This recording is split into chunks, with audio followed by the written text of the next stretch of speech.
Here's the deal. When you hear somebody tell you that they have some kind of special tip or that there is some kind of trick or something that you can do to game the system in order for you to be able to have your video perform so much better than it ever would have before, that person is full of shit. Nothing gets under my skin more than getting one of those emails from somebody who's going to try to sell me on SEO strategy, and they can't even sell me by getting in front of me on YouTube. As much as I absolutely despise this entire mindset that there's some kind of trick that you can do, I'll be honest, I think that there are probably 3 to 5 tricks. And as cringy and as dumb as that sounds, we're going to take a look at one of those today. We'll be talking about the rest of them in future videos, so if this is something that speaks to you, if you actually agree with the things I have to say, maybe consider subscribing, because I'm going to try to put out a bunch of these videos. I'm going to VidCon next week. I'll be talking to a bunch of guys, so I'll have some information from that coming up as well, if that's something that, piques your interest. This is Crystal Delgado.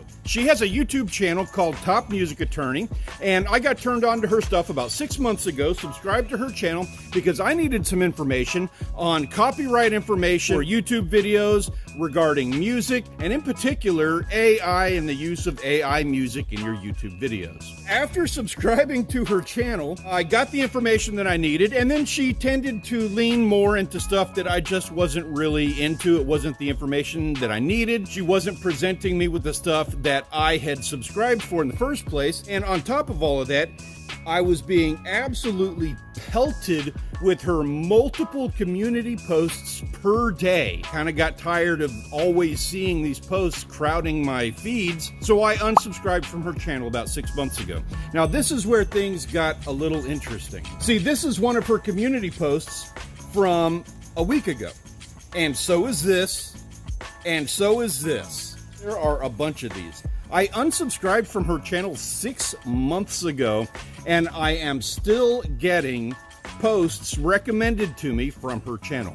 The reason this is happening is because YouTube is trying to develop a little bit more of a social media style platform. They want to gamify the system just a little bit. They are putting some resources and some work into the community posts, in particular, the way that they go about sharing these community posts. They will share with you, the viewer, a community post from somebody you are not subscribed to. In particular, if you have shown interest in that channel or the type of content that that channel makes, they are going to get a little bit of a bump in your feed. They are going to continue feeding that in the hopes that maybe they picked up on something that you are going to watch again in the future. And that is exactly what happened here. Let's look at this realistically. How can we use this system of the algorithm in order to help us improve the delivery of our content and the performance of our channel? You can absolutely use your community posts to get in front of these people, but you need to be intentional about the way that you go about doing it.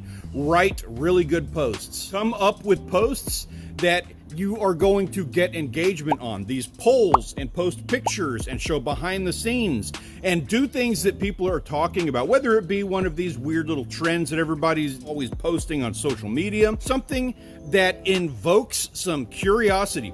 Practice your thumbnails in these community posts and see if there's a way you can get more engagement from viewers in these community posts. When you see one of those things working, you should be thinking, okay, this works. This is what I need in my videos. These are the things that made it work, and I need to incorporate that into my thumbnails and titles. An excellent example of how to use your community post, of course, go and schedule out posts for every single holiday for the entire rest of the year. Create some AI generated images, maybe record a little video or take a photo of you just swinging a little American flag and saying, Happy Independence Day, thank you to everybody who served in the military services, all of those things. Schedule them out so that you have them all ready to go in advance. You can have that done this afternoon. That is a great way of going about and just having a post out there. But obviously, making a post about the 4th of July is not going to do a whole lot regarding getting viewership over to your channel, right?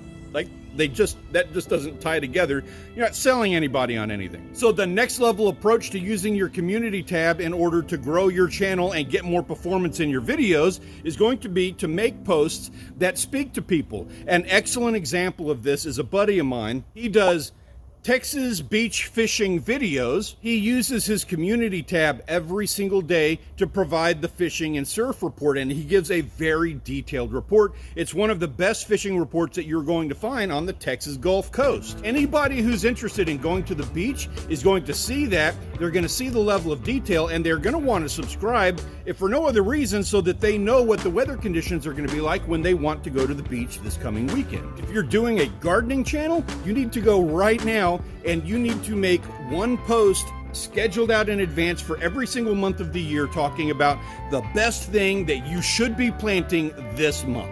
If you have an older channel, like let's say you have 200 or 300 videos, let's say you've been doing this for a couple of years, then you should be doing a series of community posts on, say, Thursdays, where you do a Throwback Thursday, a throwback community post that links to a video that you did several years ago to help like boost the performance on an older, maybe an underperforming video. Maybe you have a video that has a really high CPM and you kind of want to get a couple extra views on that thing so that you can make a little extra cash. Throwback Thursdays on your community post. You can schedule those things out in advance for a year, all on one afternoon. Making community posts will help you get a little extra exposure on your channel, and it can help you get a little extra visibility in your videos. Is that going to be the thing that causes your channel to blow up? And no, you need to focus on making really good videos in order for that to happen.